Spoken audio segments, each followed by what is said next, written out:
হরে কৃষ্ণ। সকলকে আবারও কৃষ্ণ প্রীতি শুভেচ্ছা জানিয়ে আমাদের ধারাবাহিক শ্রীমদ্ ভাগবত গীতার ক্লাসে আপনাদেরকে স্বাগতম জানাচ্ছি। আজ আমরা শ্রীমদ্ ভাগবত গীতার অন্তর্গত নবম অধ্যায়ের ২৭ নম্বর শ্লোক নিয়ে আলোচনা করব। শ্লোকটি আমাদের প্রত্যেকটা ভক্তদের জীবনে, বিশেষ ভক্তদের জীবনে বলবো, বা যারা কৃষ্ণকে ভালোবাসতে চায়, কৃষ্ণকে প্রেম করতে চায়, তাদের জন্য বিশেষ গুরুত্বপূর্ণ। তাই প্রত্যেক অত্যন্ত মনোযোগ দিয়ে শ্রবণ করার চেষ্টা করবেন এবং এখান থেকে বোঝার চেষ্টা করবেন, কারণ এই কথার ভিতরে লুকিয়ে আছে আরও অনেক কথা। তো চলুন শুরু করে। শুরুতে ছোট্ট একটি অনুরোধ, যারা চ্যানেলের প্রথমবার এসেছেন অবশ্যই চ্যানেলটি সাবস্ক্রাইব করবেন, ভালো লাগলে ভিডিওটি শেয়ার এবং লাইক করবেন। তো চলুন শুরু করি।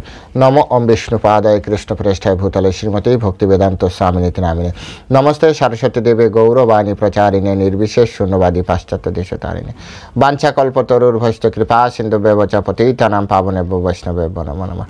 जय अनंत कोटि वैष्णव वृंद की जय, शिला प्रभुपाद की जय, निताय गौर श्रीनाथ प्रति प्रेमानंदे हरि बोल। हरे कृष्णा। ओम नमो भगवते वासुदेवाय। ओम नमो भगवते वासुदेवाय। ओम नमो भगवते वासुदेवाय। श्रीमद् भगवद गीता नवम अध्याय राज उद्योजक श्लोक नंबर 27। जत करोषि जत अस्नासि यजसि ददासि चत यत् तपस्यसि कौन्तेय तत् कुरुषु मतार्पणा। यत् करोषि यत् अस्नासि यत् यजुहोषि ददासि यत् यत् तपस्यसि कौन्तेय तत् कुरुषु मतार्पणा तत् कुरुषु मतार्पणा। हरे कृष्ण। তো এখন আমরা এই সংস্কৃত শ্লোকে শিলা প্রভুপাদ কর্তৃক যে বাংলা ভাষানুবাদ দেওয়া হয়েছে সেই ভাষানুবাদ আমরা শ্রবণ করব। অনুবাদ। হে কৌন্তেয়, তুমি যা অনুষ্ঠান করো, যা আহার করো, যা হোম করো, যা দান করো এবং যে তপস্যা করো, সেই সমস্তই আমাকে সমর্পণ করো। আমি আরেকবার পড়ছি। হে কৌন্তেয়, তুমি যা অনুষ্ঠান করো, যা আহার করো, যা হোম করো, যা দান করো এবং যে তপস্যা করো, সেই সমস্তই আমাকে সমর্পণ করো। হরে কৃষ্ণ। জয় শিলা প্রভুপাদ কি জয়। তো এখন আমরা এই সংস্কৃত শ্লোকের উপরে শিলা প্রভুপাদ কর্তৃক যে ভাষ্য প্রদান করা হয়েছে, তাৎপর্য প্রদান করা হয়েছে, সাথে সাথে শিল বলদেব বিদ্যাভূষণ এবং বিশ্বনাথ চক্রবর্তী ঠাকুর যে তাৎপর্য প্রদান করেছেন এই শ্লোকের উপরে, এই তিনজনের তাৎপর্যের আলোকে তার যে সার সংক্ষেপ, সেই সার সংক্ষেপ আমরা হৃদয়ঙ্গম করার চেষ্টা করব, বোঝার চেষ্টা করব এবং এখান থেকে আমরা শিক্ষা গ্রহণের চেষ্টা করব যে আমরা কি শিখতে পারি, আমাদের জীবনকে কিভাবে আমরা আধ্যাত্মিকভাবে পরিবর্তন করতে পারি, এই ভৌতিক জগতে থেকেও আমরা কিভাবে আমাদের জীবনকে আধ্যাত্মময় করতে পারি। তো চলুন শুরু করি। প্রথমেই এখানে পরমেশ্বর ভগবান বললেন যত করোষি। বাংলায় যেটাকে বলা হচ্ছে যত মানে যা, করোষি মানে তুমি করো, তুমি যা করো, তুমি যা অনুষ্ঠান করো। এখন আমরা এই বর্তমানে বিভিন্ন ধরনের অনুষ্ঠান করছি, বিভিন্ন ধরনের, পারলৌকিক বলেন, লৌকিক বলেন, বিভিন্ন ধরনের অনুষ্ঠান করছি। বিশ্বনাথ চক্রবর্তী ঠাকুর এ বিষয়ে খুব সুন্দরভাবে বলেছেন, যেহেতু আমাদের শরীর রয়েছে এবং আত্মা রয়েছে, তাই শরীরের জন্যও কাজ করতে হয়, আত্মার জন্যও কাজ করতে হয়। শিলা প্রভুপাদ এখানে খুব সুন্দরভাবে বলছেন যে মানুষের কর্তব্য হচ্ছে জীবনকে এমনভাবে গড়ে তোলা, যে কোনো অবস্থাতেই, যাতে কোনো অবস্থাতেই সে শ্রীকৃষ্ণকে ভুলে না যায়। অর্থাৎ আমাদের দৈনন্দিন জীবনে আমাদের দেহ রয়েছে, তাই আমাদের খাদ্য গ্রহণ করতে হয়, আমাদের পরিবার রয়েছে, তাই আমাদের কিছু না কিছু কর্ম করতে হয়। এভাবে আমাদের সার্বিক দিক বিচার করে পরমেশ্বর ভগবান শ্রীকৃষ্ণ তিনি এই তত্ত্ব আমাদেরকে প্রদান করলেন। তিনি বললেন যৎ করোসি, তুমি যা অনুষ্ঠান করো তা সেটা কি করতে হবে? মতার্পণ, তুমি আমাকে সমর্পণ করো। এখন এই জগতে বিভিন্ন ব্যক্তি বিভিন্নভাবে বিভিন্ন কর্ম করছে। এখন সব কিছু কি পরমেশ্বর ভগবানকে সমর্পণ করা যায়? যায় না। কিন্তু যেমন একটা কসাই তার কর্ম করছে, একটা পতিতা সেও তার কর্ম করছে, এটা তার কর্ম, খারাপ ভালো পরে শাস্ত্রের বিচারে, কিন্তু কর্ম। এখন সব কর্মই কীভাবে আমরা ভগবানকে সমর্পণ করব? হ্যাঁ, সেক্ষেত্রে কি আসছে? সেক্ষেত্রে আগেই আমাদেরকে শেখানো হয়েছে তৃতীয় অধ্যায়ে কর্মযোগে প্রথমে আমাদেরকে শেখানো হচ্ছে নিয়তম কুরু কর্ম, অর্থাৎ শাস্ত্রোক্ত কর্ম অনুষ্ঠান করো। আমাদেরকে প্রথমেই আগে শেখানো হয়েছে যে শাস্ত্রোক্ত কর্ম না করে কেউ কোনো কর্ম করবে না। তাই এখন যে কথা ক্লাস 3-তে ওই পড়া আমাদেরকে শেখানো হয়েছে, ক্লাস 9-এ এসে জাস্ট বলা হলো যে যৎ করোসি, তুমি যা করো, কারণ আমরা করেই তো শাস্ত্রোক্ত কর্ম। ক্লাস 3-তে আমাদেরকে আগেই জানানো হয়েছে যে আমাদেরকে শাস্ত্রোক্ত কর্মের অনুষ্ঠান করা উচিত। সুতরাং এখানে শাস্ত্রবিহিত যে কর্ম, অর্থাৎ যেটাকে পাপ কর্ম বলা হয়, সেই কর্মের বিষয় এখানে আসছেই না। যদি আসতো তাহলে পরমেশ্বর ভগবান সেটি গ্রহণ করার জন্য বলতেন না যে তুমি যে পাপ করেছো পাপ কর্ম করো, সেটাও আমাকে সমর্পণ করো। তাই এখানে আমাদেরকে প্রথমেই বিচার করতে হবে যে দুটি, যারা ভক্ত অলরেডি হয়েছেন তারা শাস্ত্রোক্ত কর্ম ছাড়া করছেন না, কিন্তু যারা ফার্স্ট টাইম এই ভিডিও দেখছেন, হ্যাঁ, এবং এরকম একটি বিষয় যে ভগবদ্গীতা আছে যে যা কিছু করো সব আমাকে সমর্পণ করো, কৃষ্ণ চাইছেন তার উপরে সমর্পণ করতে, তো প্রথমেই তাদেরকে জানতে হবে যে আমাদেরকে প্রথমেই বলা হচ্ছে যে তুমি শাস্ত্রোক্ত কর্ম করো। শাস্ত্রোক্ত কর্ম না করলে আমি পরমেশ্বর ভগবানকে দিতেই পারবো না, আপনিও দিতে পারবেন না, আমিও দিতে পারবো না। তো প্রথম হচ্ছে শাস্ত্রোক্ত কর্ম করতে হবে। হ্যাঁ, যৎ করোসি, তুমি যা অনুষ্ঠান করো। এই জগতে বিভিন্ন ধরনের কর্ম মানুষ করছে তার দেহযাত্রা নির্বাহ করার জন্য, তার পরিবারকে ভরণ পোষণ করার জন্য। অর্থাৎ শুধু এই শব্দ দ্বারা প্রত্যেকটা ভক্তের জীবন, হ্যাঁ, মানে লিগাল ওয়েতে কর্ম করার কথা বললেন পরমেশ্বর ভগবান। ভগবান তবেই সেটা গ্রহণ করতে পারবেন যদি আপনি লিগাল ওয়েতে কর্ম করেন। এবার লিগালিটি কিসের উপর নির্ভর করছে? দেশকাল, এই ভৌতিক জগতের দেশকাল স্থানের উপরে, দেশকাল, তারপর হচ্ছে আপনার পাত্র, স্থানকাল পাত্র যেটাকে বলা হয়, এটার উপরে নির্ভর করছে না। কারণ এক এক দেশের সংবিধান অনুযায়ী এক এক বিষয়কে পারমিশন দেওয়া হয়েছে। যেটা ভারতবর্ষে হয়তো ইলিগাল, আমেরিকায় লিগাল, আমেরিকায় ইলিগাল, কিন্তু সুইজারল্যান্ড, সাইপ্রাসে সেটা লিগাল। এইরকমভাবে স্থানকাল পাত্রভেদে ভৌতিক জগতে কোনো কিছুকে লিগাল করা হয়, কোনো কিছু ইলিগাল করা হয়। এটা মনুষ্য তৈরি আইন। আমাদেরকে সবসময় দেখতে হবে শাস্ত্রে কি কোনটাকে লিগাল।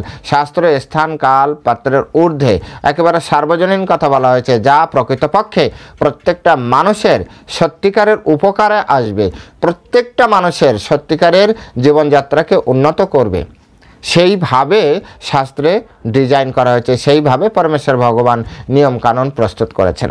তাই এখানে যৎ করোসি বলতে আমাদেরকে শাস্ত্রোক্ত কর্মের কথা বলা হচ্ছে।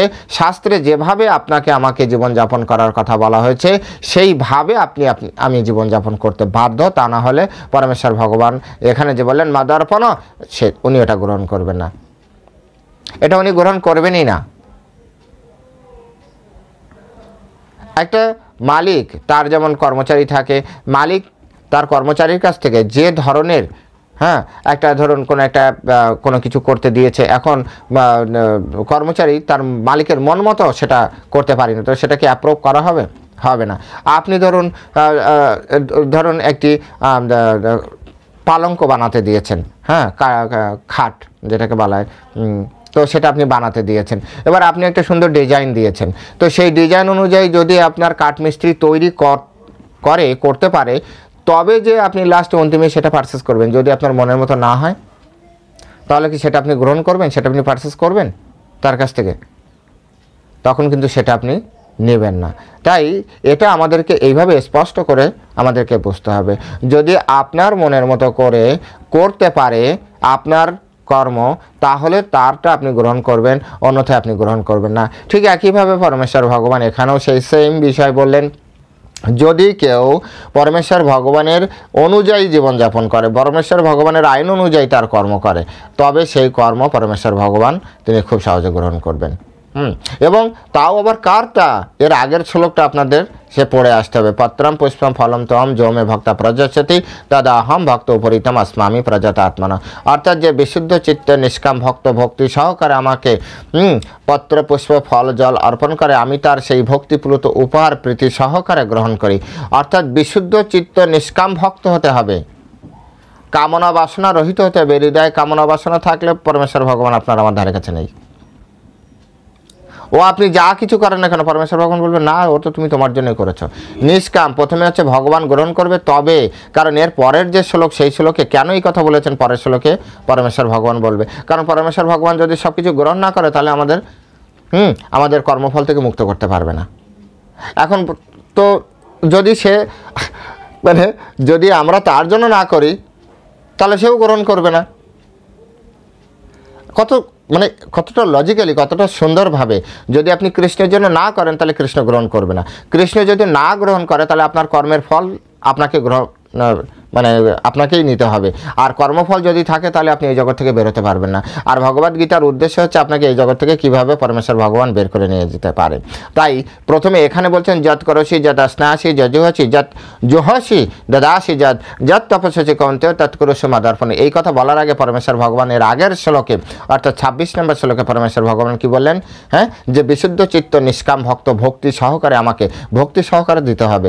বিশুদ্ধ চিত্ত নিষ্কাম ভক্ত, চিত্ত যদি বিশুদ্ধ না হয়, আপনি ইসকন থেকে দীক্ষা নেন বা গৌরী মঠ থেকে দীক্ষা নেন বা অন্য কোনো আদার্স সোসাইটি থেকে দীক্ষা নেন, তাতে কিচ্ছু যায় আসে না যদি চিত্ত বিশুদ্ধ না হয়। এবার চিত্ত বিশুদ্ধ কিসের উপর নির্ভর করে, এর আগের শ্লোকে পূর্ণভাবে আলোচনা করা হয়েছে। যারা নূতন প্রথমে এই শ্লোক এই শ্লোকটি দেখছেন বা প্রথমে এসছেন তাদের জন্য বলছি, কায় মনে বাক্য যদি একজন ব্যক্তি শুদ্ধ না হয়, কায় মানে শরীরে, মন মানে মনে এবং বাক্য মানে বাক্য দ্বারা যদি সম্পূর্ণরূপে শুদ্ধ না হয় তাহলে তার কোনো কিছু ভগবান গ্রহণ করবে না। সে যত বড় তিলক করুক, যত বড় বড় মালা গ্রহণ করুক না কেন, যত বড় সেজে থাকুক না কেন, কিচ্ছু যায় আসে না। বা কত বড় সোসাইটি থেকে দীক্ষা নিয়েছে, কিচ্ছু যায় আসে না। কত বড় মহারাজের কাছ থেকে, কত বড় গুরুদেবের কাছ থেকে আপনি দীক্ষা নিয়েছেন, কিচ্ছু যায় আসে না। যতক্ষণ পর্যন্ত না আপনি, যেমন একটা চাকরির জন্য কোনো একটা কোম্পানি মালিক বা সরকার একটা বিজ্ঞাপন দিয়েছে যে আমরা এই কোয়ালিটি সম্পন্ন ব্যক্তি আমরা গ্রহণ করতে চাই। এবার কোয়ালিটি থাকলে তবে না উনি গ্রহণ করবে। যদি আপনার কোয়ালিটি না থাকে আপনাকে গ্রহণ করবে, চাকরি দিবে? প্রথমে আপনাকে কোয়ালিটি অর্জন করতে হবে, দেন আপনাকে অ্যাপ্লাই করতে হবে। তারপরে যে পরীক্ষা নিরীক্ষার মাধ্যমে সর্বশ্রেষ্ঠ কোয়ালিফাইড ব্যক্তি ওখানে চাকরিটি পাবে। আমি ইলিগাল বিষয়গুলো সম্পূর্ণ অ্যাভয়েড করে চলছি, লিগালভাবে যেটা হয় সেটা আমি বলছি। অর্থাৎ এটাই লিগ্যালিটি। সরকার বলেন, কোম্পানি বলেন, সর্বোচ্চ কোয়ালিফাইড ব্যক্তি, যে সর্বোচ্চ কোয়ালিটি সম্পন্ন ব্যক্তিকেই শুধুমাত্র তার কোম্পানিতে বা সরকার তার জায়গায়, তার যে জায়গা সেখানে সে চাকরি দেবে। ঠিক একইভাবে পরমেশ্বর ভগবান কারো কাছ থেকে কোনো কিছু যখন গ্রহণ করবেন তো পরমেশ্বর ভগবান সেই ব্যক্তির একটা কোয়ালিটি তিনি বললেন কি, বিশুদ্ধ চিত্ত নিষ্কাম ভক্ত হতে হবে নিষ্কাম। কামনা বাসনা থাকলে আপনি আপনার জন্য করবেন, আপনার সন্তানের জন্য করবেন, আপনার ছেলে মেয়ের জন্য করবেন, পরিবারের জন্য করবেন, আর চালাবেন আপনি কৃষ্ণের নাম দিয়ে হবে না। কৃষ্ণ বলেছে না, এ কামনা বাসনা রহিত নয়, সুতরাং এটা আমি গ্রহণ করব না। যে বিশুদ্ধ চিত্ত নিষ্কাম ভক্ত ভক্তি সহকারে, ভক্তি থাকতে হবে। এবার ভক্তি ঠিক আছে, বিশুদ্ধ চিত্ত হলো, নিষ্কাম ভক্ত হলো, কিন্তু ভক্তি নেই তো তারটাও গ্রহণ করবে না। তাহলে এখানে বলছে যৎ করসি, অর্থাৎ এই সমস্ত কোয়ালিটি সম্পূর্ণ হওয়ার পরে যে ভগবান বলছে যৎ করসি, তুমি যা করো। এবার ওই কোয়ালিটি সম্পন্ন ব্যক্তিকে যা ইচ্ছা তাই করবে? আপনি বলুন না, করবে? যা ইচ্ছা তাই করবে? ও তো তখন বেছে বেছেই করবে, কারণ ও তো কোয়ালিফাইড ব্যক্তি, ও তো আমার আপনার মতো সাধারণ নয়।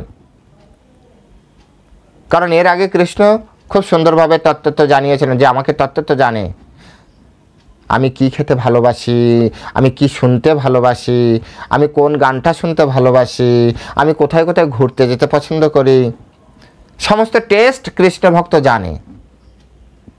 কৃষ্ণ ভক্ত জানে কোন দিন কোন পোশাকে কৃষ্ণ নিজেকে ভালো বলে মনে করে, স্বতঃস্ফূর্ত মনে করে। তো সাধারণ কথা আসছেই না। সুতরাং পরমেশ্বর ভগবান যে বললেন আমি প্রীতি সহকারে গ্রহণ করি, অর্থাৎ 26 নম্বরের সাথে ওতপ্রোতভাবে জড়িত এই 27, আর 27-এর সাথে ওতপ্রোতভাবে জড়িত হচ্ছে 28 নম্বর শ্লোক। 26 না বুঝলে আপনি 27-এ তো ঢুকতেই পারবেন না। 27 ওখানেই স্টপ। প্রথমে 26-এ কোয়ালিফাইড হতে হবে, নিজেকে তৈরি করতে হবে, তারপরে 27-এর মতো জীবনযাপন ধীরে ধীরে শুরু করবে। তো এই জন্য প্রথমে কি বললেন, যৎ করসি, তুমি যা করো, অর্থাৎ তুমি যা অনুষ্ঠান করো। এই জড়জগতে আমাদের আত্মিক এবং দৈহিক এই দুটিকে ব্যালেন্স রেখে আমরা যে কর্ম করতে চাই সেই কর্মটা অবশ্যই শাস্ত্রোক্ত হতে হবে, শাস্ত্র নির্ধারিত হতে হবে, তবে পরমেশ্বর ভগবান এবং আমার ভিতরে বিশুদ্ধ চিত্ত হতে হবে, বিশুদ্ধ চিত্ত, কামনা বাসনা শূন্য হতে হবে, নিষ্কাম ভক্ত, ভক্তি থাকতে হবে, ভক্তি ভরে সে কাজটা করতে হবে, ভক্তি সহকারে। পত্রপুষ্প ফল জল আমাকে অর্পণ করে যদি, তাহলে আমি তার সেই ভক্তিপ্লুত উপহার, অর্থাৎ আমি যে কৃষ্ণের জন্যই করছি, ভক্তিপ্লুত উপহার আমি প্রীতি সহকারে গ্রহণ করি, অর্থাৎ কৃষ্ণ প্রীতি সহকারে আনন্দের সহিত গ্রহণ করবে। এখানে পরমেশ্বর ভগবান বললেন মাদার্পণ আমাকে দাও, ভগবান কি এমনি এমনি গ্রহণ করবে? এইভাবে দিলে না তবে গ্রহণ করবে। তাই আমাদের এর থেকে শিক্ষা দিচ্ছে যে আমাদের কিভাবে আমরা আমাদের জানতেন কাজ আমরা না করি, শাস্ত্রের বাইরে যে আমরা এমন কোনো কাজ না করি যেটা শাস্ত্রে শাস্ত্রে নিষেধ করা আছে, এমন কোনো কাজ যাতে আমরা না করি, শাস্ত্রের বাইরে আমরা কোনো কাজ করব না। বিভিন্ন ব্যক্তি ইউটিউবে বিভিন্নভাবে আমাদেরকে মোটিভেট করছে, শাস্ত্র আমাদেরকে গোলাম বানাচ্ছে, শাস্ত্র এই বৈদিক শাস্ত্র আমাদেরকে মডার্ন সোসাইটিকে, আমাদের মডার্নিটিকে নষ্ট করছে। আসবেন আমাদের ইসকনে, দৈব বর্ণাশ্রম ডিপার্টমেন্টে যাবেন, সেখানে একটা বই আছে, ভক্তি রাঘব স্বামী গুরু মহারাজ লিখেছেন মডার্নিটি কিলস অর সিভিলাইজেশন।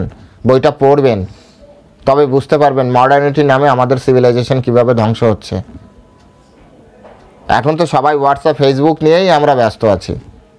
পড়াশোনাটা কতটা হচ্ছে সেটা তো আপনারা নিজেরাও ভালো বুঝতে পারছেন। আমাদের আগের জেনারেশন বেশ কিছুটা পড়তো, আমরা অল্প কিছু পড়েছি, আর আমাদের জেনারেশন তো হোয়াটসঅ্যাপ ফেসবুক, ব্যাস যা চাই কি চাই আপনি শুধু বলুন, একটা জিনিস গুগলে সার্চ দিয়ে বের করে দেবে। আদৌ গুগলে ওটা ঠিক আছে কিনা আছে তার জন্য তার যে প্রমাণ, সেই প্রমাণপত্র তার কাছে নেই। গুগলে আমরাও সার্চ দিই, সার্চ দিয়ে সেটা ক্লু নিয়ে সেটা দেখি শাস্ত্রে কোথায় আছে, আদৌ সেই শাস্ত্রে সেভাবে আছে কিনা। কিন্তু এখনকার ছেলেমেয়ের কাছে কোনো শাস্ত্র নেই, আছে তো শুধু বড় বড় দামি দামি ফোন। সুতরাং দামি দামি ফোনের আমি বিপক্ষে নই, সাথে সাথে দামি দামি বইও নিজের কাছে থাকতে হবে প্রমাণস্বরূপ, এটাও করতে হবে। যাই হোক, এখানে আলোচ্য বিষয় হচ্ছে যৎ করসি, তুমি যা অনুষ্ঠান করো।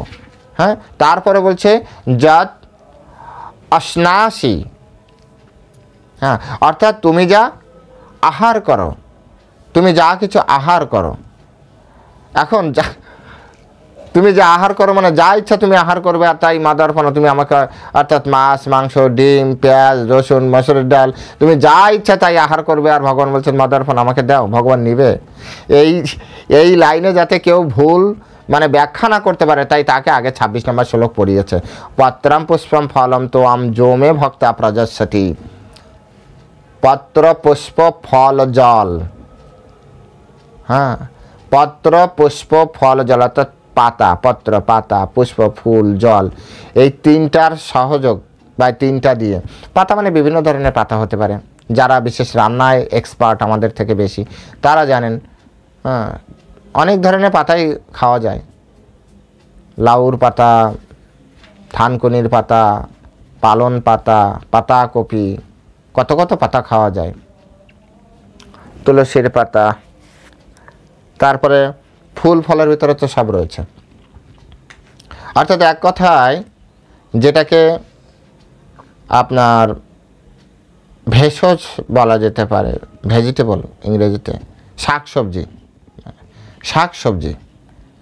পরমেশ্বর ভগবান বললেন যে মিনিমাম তাকে যদি আপনাকে খেতে দিতে হয় তো আপনাকে রান্না করতে হবে শাকসবজির ভিতরে।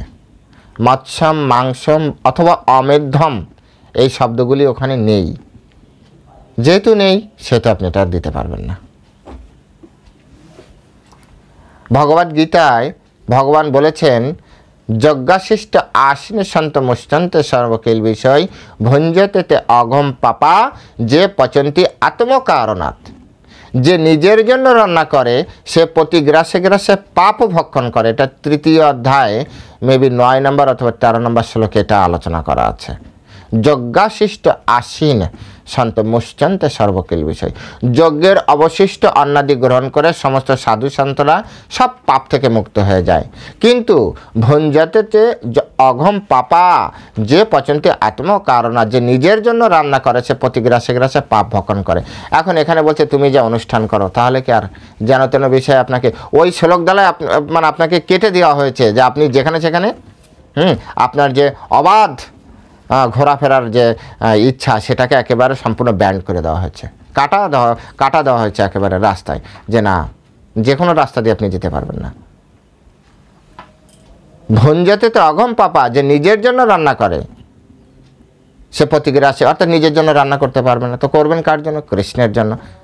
তো কৃষ্ণের জন্য কি রান্না করবো? তো কৃষ্ণ তার আগে 26 নম্বর শ্লোকে কি বললেন? পত্রম পুষ্পম ফলম তুমাম, পত্র পুষ্প ফল জল এর ভিতরেই তুমি এপাশ ওপাশ করে যা ইচ্ছা রান্না করো। সুতরাং পরমেশ্বর ভগবান যে বললেন যৎ অশ্নাসি মাদার্পণ, তুমি যা আহার করো তা আমাকে দান করো, হ্যাঁ আমাকে সমর্পণ করো, মত অর্পণ আমাকে সমর্পণ করো। তাহলে আপনি মাছ মাংস রান্না করে পরমেশ্বর ভগবানকে আর দিতে পারবেন না। যদি আপনার ঘরে রান্না হয়, ভগবান আপনার ঘরে থেকে কিছু খাবে না। এ শুনতে কঠিন লাগে, কিন্তু বিষয়টা এই, খাবেই না, কারণ আপনি ভগবানের কোনো কথা শুনছেন না। যেহেতু আপনি ভগবানের কথা শুনছেন না, তাই ভগবান আপনার কথা শুনবে না। চৈতন্য চরিতামৃতে বলেছে ভক্তের অন্ন ভগবান কারি কারি খায়, অভক্তের কোটি থাকলেও ফিরে না তাকায়।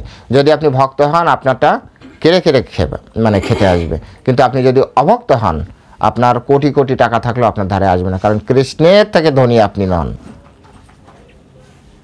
কৃষ্ণের জন্য যা রান্না করা হয় তার থেকে সুস্বাদু রান্না আপনার আমার ঘরে হয় না, পরিষ্কার কথা। তথাপি কৃষ্ণ জানে যে আমরা যদি আমাদের ভোগবিলাসে রান্না করি, আর এই রান্না করতে যে, কারণ শাকসবজির ভিতরেও প্রাণ আছে জানেন। অনেকের ভিতরে না প্রশ্ন কী বলা হয় ফুটপাট করছে, কখন লিখবে অথবা মেসেজ করবে আমাকে যে প্রভু শাকসবজির ভিতরেও কিন্তু প্রাণ আছে। আমি জানি শাকসবজির ভিতরে প্রাণ আছে, তাই তো কৃষ্ণ বলছে আমার নাম করে খাও। আমার নাম করে খেলে তাহলে কি হবে? তাহলে তোমাকে পাপ নিতে হবে না। কেন পাপ নিতে হবে না?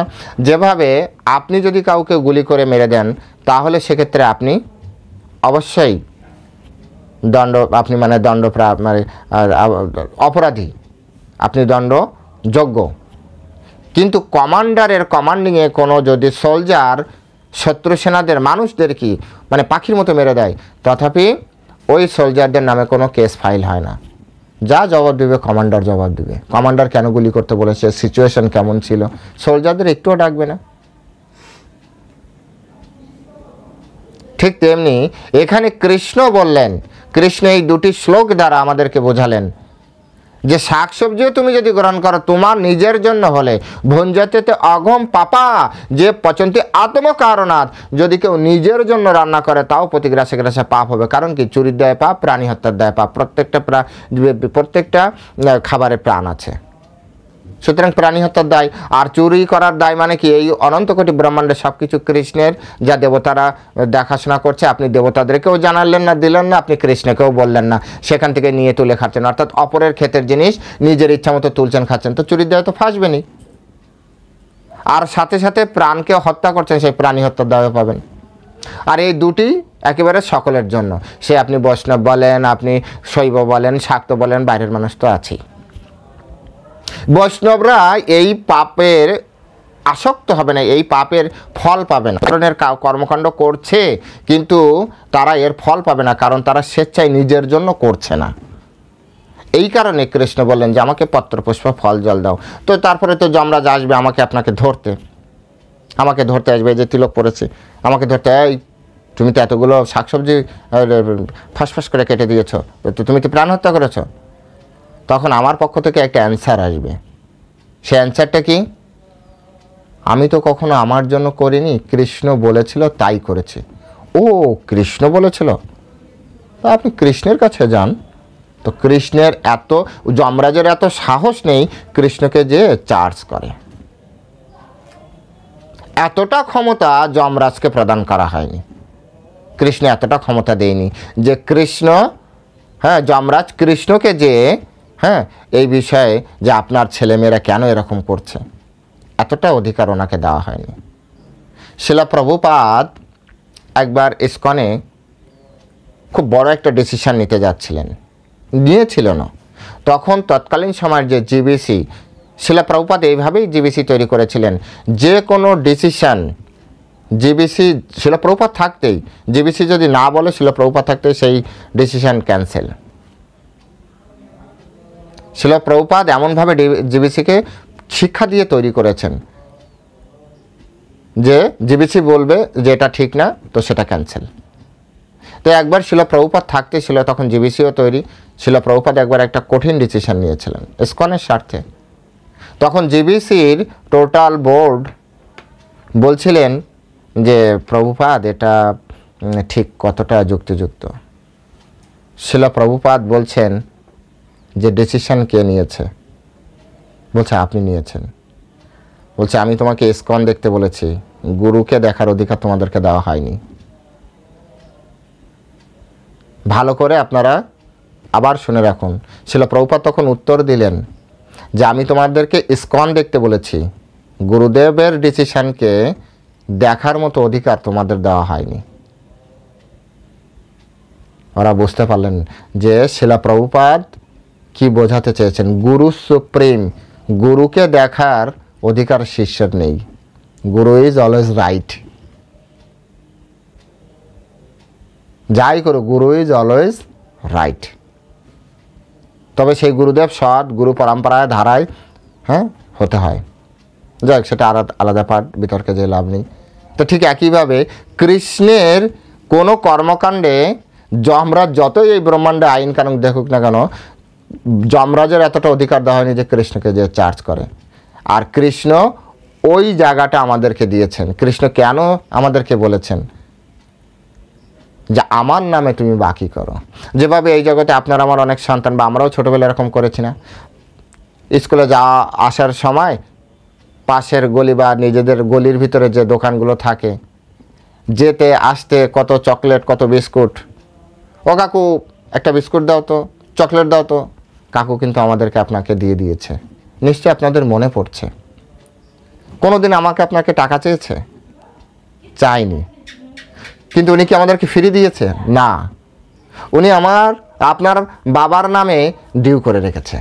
অফিস থেকে যখন ফিরছিল, দাদা আজকে এটা নিয়েছে, আচ্ছা ঠিক আছে টাকা, ও যখন যা চাই দিয়ে দিও।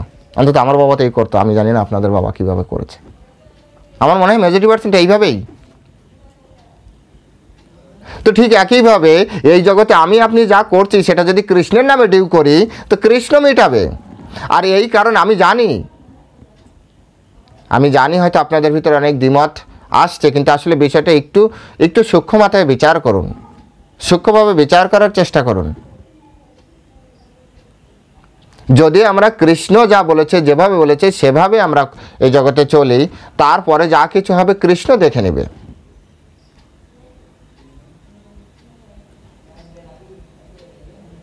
শাস্ত্রে এভাবে উল্লেখ আছে, আচার্যরা বলেন আশ্রয় লইয়া যেবা ভজে কৃষ্ণ তারে নাহিতা যে, আর সব মরে অকারণ। যিনি আশ্রয় নিয়ে এই জগতে ভজন সাধন করছেন, আশ্রয় লইয়া যেবা ভজে, আপনি কৃষ্ণের আশ্রয় নেই, গুরুদেবের আশ্রয় নেই, যেমন ইচ্ছা তেমন জীবনযাপন করছেন, আর কর্মের দায়িত্ব কি নেবে ওনারা? কখনোই নয়। তাই আশ্রয় থেকে ভজন সাধন করা অত্যন্ত গুরুত্বপূর্ণ। কৃষ্ণের আশ্রয় থাকুন। কৃষ্ণ কি পাপ হচ্ছে না কি পুণ্য হচ্ছে, পরবর্তীতে কৃষ্ণ বিষয়টা বুঝবে। যমরাজের সাথে উনি মিটিং সিটিং করবে, কারণ আমরা তো কৃষ্ণ সন্তান। ভগবান বারবার করে বলেছেন পিতা অহম মাতা ধাতা বিধাতা, আমি পিতা। তো কোনো একটা কিছু হয়েছে, ঠিক আছে, পিতা আছে তো, মিটিং সিটিং উকিল ধারা যা ইচ্ছা উনি করবে, বাঁচাবে আমাদেরকে। কিন্তু আমরা ওনার কথাটা মেনে নিই, ওনার কথা মেনে আমরা জীবনযাপন করি। তা নাহলে যদি আমরা উচ্ছৃঙ্খল জীবনযাপন করি, তাহলে এই জগতেও যেমন অনেক পিতামাতা তার সন্তানকে যখন উচ্ছৃঙ্খল কর্মের জন্য যখন প্রশাসন ধরে নিয়ে যায়, যাক ও যে ওকে তো বলে শুনি না, ও এখনও যা ইচ্ছা তাই করুক, ওরা যা ইচ্ছা তাই করুক, আমি ওর ভিতরে নেই। কিন্তু সৎ ব্যক্তি যদি কখনো কোনো ভুলবশত কোনো কিছুতে অ্যারেস্ট হয়, তখন পিতামাতা, আত্মীয় স্বজন, প্রতিবেশী, গ্রাম পঞ্চায়েত সকলে মিলে যে না, এই ছেলেটাকে আমরা চিনি, মেয়েটাকে চিনি, এ ভালো ছেলে মেয়ে আমাদের এলাকায়, ও ভালো ছেলে, কোনো না কোনো একটা জায়গায় ভুলেছে, ওকে ছাড়ুন, পরে ইনভেস্টিগেশন হবে, আগে ছেড়ে দিন। ঠিক একইভাবে সৎ জীবনযাপন করি আমরা। কীভাবে সৎ জীবন? যেমন কৃষ্ণ যেভাবে বলেছেন। তাই কৃষ্ণ বলছেন যদ অশ্নাসি, তুমি যে আহার করো, তাহলে নিশ্চয়ই বুঝতে পেরেছেন কি আহার করবেন, তাহলে পরমেশ্বর ভগবান নেবে। আপনার ঘরে মাছ মাংস হলে পরমেশ্বর ভগবান নিচ্ছে না, নিশ্চিত থাকেন আপনি। সুতরাং তার দায়ভার, সম্পূর্ণ রেসপন্সিবিলিটি আপনার। এরপর আসছে যদ জুহাসি। যদ জুহাসি, জুহাসি মানে কি? হোম করো। আমরা যে বিভিন্ন ধরনের হোম যজ্ঞ করি, সেই হোম যজ্ঞটা কৃষ্ণ যেভাবে বেদ পুরাণ উপনিষদ যেভাবে বলা হচ্ছে, যেভাবে করার কথা আছে, এইভাবে যদি আমরা করি তাহলে কৃষ্ণ গ্রহণ করবে, তা নাহলে কৃষ্ণ গ্রহণ করবে না। এরপরে বলা হচ্ছে দাদাসি, তুমি যা দান করো। দানের ব্যাপারে আর কি বলবেন? কলিযুগের মানুষ, আমাদের দান বাক্সগুলো দেখলেই আমরা মাঝে মাঝে দান বাক্সে টাকা গোনার সময় আমাদের ডাকে, অনেক সময় যাই, অনেক সময় যেতে পারি না, পাশে অন্তত দাঁড়িয়ে দেখি টাকাগুলো চেহারা কেমন। 60% তো আপনার ছেঁড়া কাটাই থাকবে নিশ্চিত। ব্যাংক ভালো হেল্প করে, ওরা সব টাকা ওরা নিয়ে নেয়। এনিহাও, দান এমনভাবে করা উচিত। দান সম্পর্কে ভগবদ গীতায় অনেক সুন্দর সুন্দর কথা আছে, সেগুলো যদি আমরা মেনে করতে পারি তাহলে ভালো, তা না হলে দান সম্পর্কে ভগবদ গীতায় 17 অধ্যায় 20 নম্বর শ্লোকে ভগবান বলছেন, দান করা কর্তব্য বলে মনে করে প্রত্যুপকারে আশা না করে উপযুক্ত স্থানে, উপযুক্ত সময় এবং উপযুক্ত পাত্রে যে দান করা হয় তাকে সাত্বিক দান বলা হয়। এই অর্থাৎ 20, 21, 22 এই 3টি শ্লোকে সাত্বিক দান, রাজসিক দান এবং তামসিক দান, এই 3টি দানের কথা বলা হচ্ছে। তো এই 3টি দানে 3 ধরনের ফলও আমার আপনার জন্য রয়েছে। তাই দান করার সময় আমাকে আপনাকে কি করতে হবে? সাত্বিক দানের জন্য চেষ্টা করতে হবে। যদি সাত্বিক দান হয় সেক্ষেত্রে আপনার দান করার ইচ্ছা, আপনি গীতা দান করতে পারেন। আমাদের ডিপার্টমেন্টে গীতায় দান গ্রহণ করে, তো আমরা অনেকে বলি, অনেকে দেয়। একবার কী হয়েছিল, একজন ব্যক্তি এসছে যে তিনি গীতা দান করবেন। তো যেহেতু আমি ক্যাম্পাস প্রিচিংয়ে রয়েছি, তো সে সে নিজেকে হাইলাইটস করবে, নিজেকে হাইলাইটস না করে সে দান করবে না। তো আমি যেহেতু ক্যাম্পাসে রয়েছি, গ্রন্থ প্রচার করছে রাস্তার উপরে, সুতরাং সে আমার কাছে দান দিবে না। আপনাদের অফিস কোথায়? আমরা ওখানে, সেখানে যে সে দান দিয়েছে, অর্থাৎ সে প্রত্যুপকারে কিছু আশা করছে। অর্থ এরকমভাবে যায়।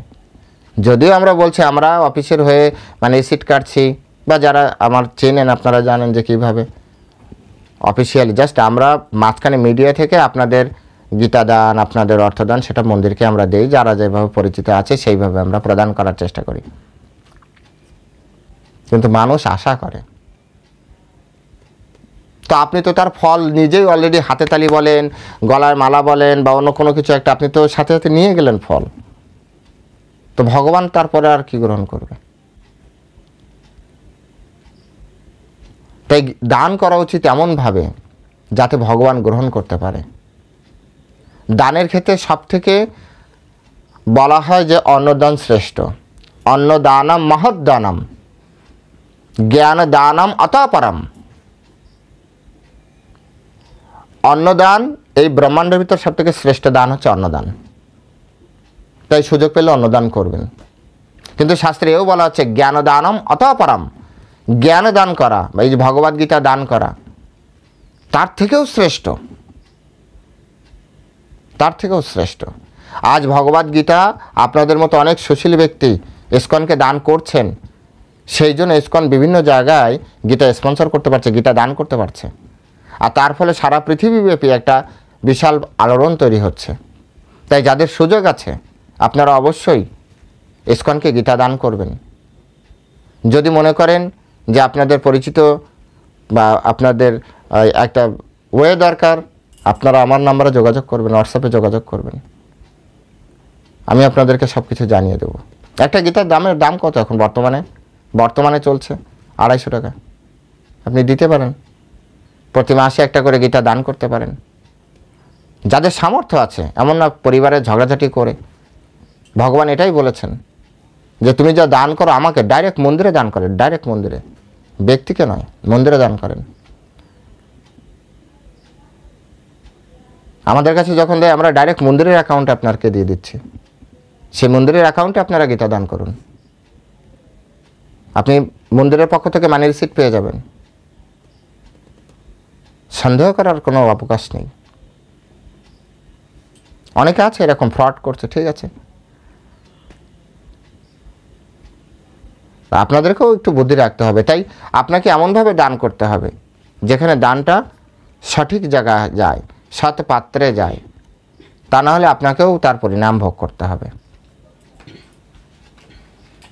আর ভগবান তখন গ্রহণ করবে যদি আপনি সমস্ত কিছু ঠিকঠাক রেখে আপনি দান করেন, মন থেকে দান করুন। আমি তো বলছি গীতা দান করুন। অন্তত যারা গীতার ক্লাস শুনছেন তারা রেগুলার গীতা দান করুন, রেগুলার নতুন মাসে একটা করে গীতা দান করুন আমাদের মন্দিরে। আমি আপনাদের সুযোগ করে দেবো, হোয়াটসঅ্যাপে লিখবেন কে কে গীতা দান করতে চান, দান করুন। গীতা দানের অনেক মাহাত্ম্য রয়েছে।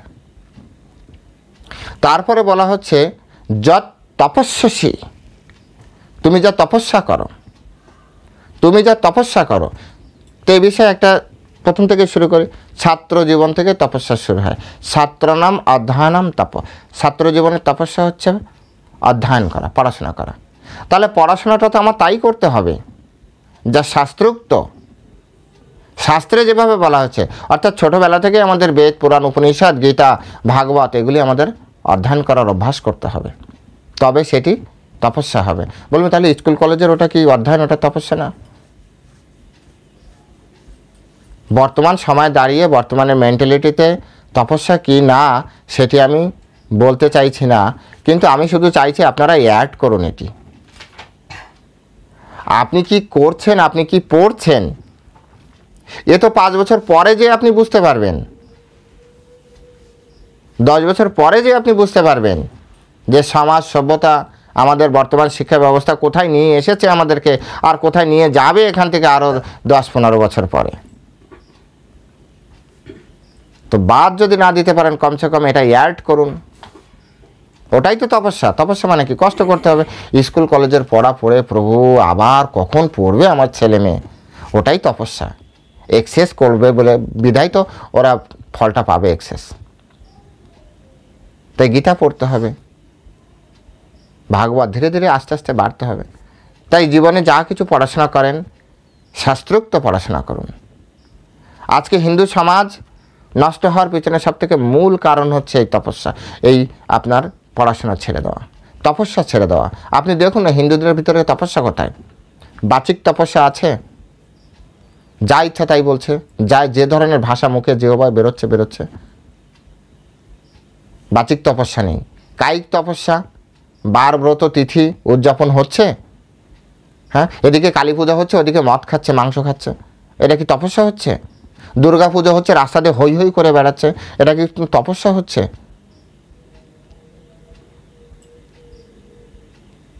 কি তপস্যা আছে এখানে? পরমেশ্বর ভগবান বলছে তপস্যা করো, যা তপস্যা করো সেগুলি আমি গ্রহণ করো, আমাকে দাও। তো পরমেশ্বর ভগবানকে আপনি মদ খেয়ে নেচে নেচে এই তপস্যা দেবেন আপনি? বলুন। তপস্যা করার কথা বলা হচ্ছে এখানে। মনুষ্য জীবনকে ঠিক রাখার জন্য তপস্যা অত্যন্ত জরুরি, তপস্যা অবশ্যই দরকার। তাই প্রত্যেককে তপস্যা করতে হবে। অভ্যাস করুন, না জানলে শিখুন, আমাদের সাথে যোগাযোগ রক্ষা করুন, ইসকনের সাথে যুক্ত হয়ে যান। আপনার আশেপাশে যে মন্দির আছে, যেখানে যা আছে যুক্ত হয়ে যান। হই হুল্লো করে এটা তপস্যা নয়, আড়ম্বরে তপস্যা হয় না। আড়ম্বরে বিড়ম্বনা বাড়ে। তারপরে বলা হচ্ছে যে কৌন্তেয় তৎকুরুষু মতর্পণ, হ্যাঁ, অর্থাৎ তুমি এই সব কিছু আমাকে সমর্পণ করো। ভগবান সব কিছু চাইছেন, তো ভগবানের মতো করে তো দিতে হবে। একজন আপনার কাছে জল চাইছেন, তো আপনি ময়লা গ্লাসে ময়লা জল দিলে সে জল নেবে? নেবে না। ভগবান যে চাইছেন তারপরেও আপনাকে দিতে হবে, পরিপাটি করে ভগবানের চরণে সমর্পণ করাতে হবে। ভগবান চাইছেন তুমি পূজার নিমিত্তে আমার জন্য ফুল তুলে নিয়ে এসো, কিন্তু এই ফুলকে আপনি নিচে পড়া ফুল তুলতে পারবেন? নিচে পড়ে গিয়েছে, মাটিতে পড়ে গিয়েছে, পারবেন না। ছেঁড়া ফাটা শুকিয়ে যাওয়া ফুল নিতে পারবেন? পারবেন না। আপনাকে সতেজ ফুল বেছে বেছে তুলে তারপর ভগবানের চরণে অর্পণ করতে হবে। ভগবান হয়তো চাইছেন কারণ আমাদের বাঁচানোর জন্য। এর পরের শ্লোক শুনলেই আপনি বুঝতে পারবেন, পরের শ্লোকটা শুনলেই বুঝতে পারবেন যে কেন ভগবান চাইছেন। কারণ ভগবান হচ্ছে কি বলা যায় যে সবথেকে বড় আইনজ্ঞ, সবথেকে আইনবিদ, বড় আইনবিদ, শ্রেষ্ঠ থেকে শ্রেষ্ঠতর আইনবিদ, শ্রেষ্ঠতম আইনবিদ, যাতে কেউ ওনার এবং ওনার সন্তানদের নামে কোনো ক্লেম না করতে পারে। তাই ধীরে ধীরে ধীরে ধীরে উনি ওনার সন্তানকে রেডি করছেন। কারণ এই জগৎ কর্ম আর কর্মের ফলে আটকানো রয়েছে। কোনো না কোনোভাবে আমরা যে কোনো ধরনের কর্মফলে জড়িয়ে যেতে পারি। তাই কৃষ্ণ একটার পর একটা প্রশিক্ষণের মাধ্যমে আমাদেরকে ট্রেন আপ করছেন যাতে আমরা কর্ম করেও কর্মফলে যুক্ত না হই। আর কর্মফল থেকে মুক্ত হলেই তো আমরা ভগবত ধাম ওনার বাড়িতে আমরা ফিরে যেতে পারবো। আর তা না হলে এই জগতে হাবুডুবু খেতে হবে। সুতরাং বিষয়গুলি ভালো করে বোঝার চেষ্টা করুন, হৃদয়ঙ্গম করুন, মানে করার চেষ্টা করুন, তবে আপনি বুঝতে পারবেন। তো আজ এখানেই এই শ্লোকের বিশ্রাম রাখছি। সকলে ভালো থাকবেন, সুন্দরভাবে গীতা পাঠ করবেন। বুঝতে না পারলে অবশ্যই যোগাযোগ করবেন, আর বারবার করে ভিডিওটি দেখার চেষ্টা করুন। হরে কৃষ্ণ। জয় শিলা প্রভুপাদ কি জয়।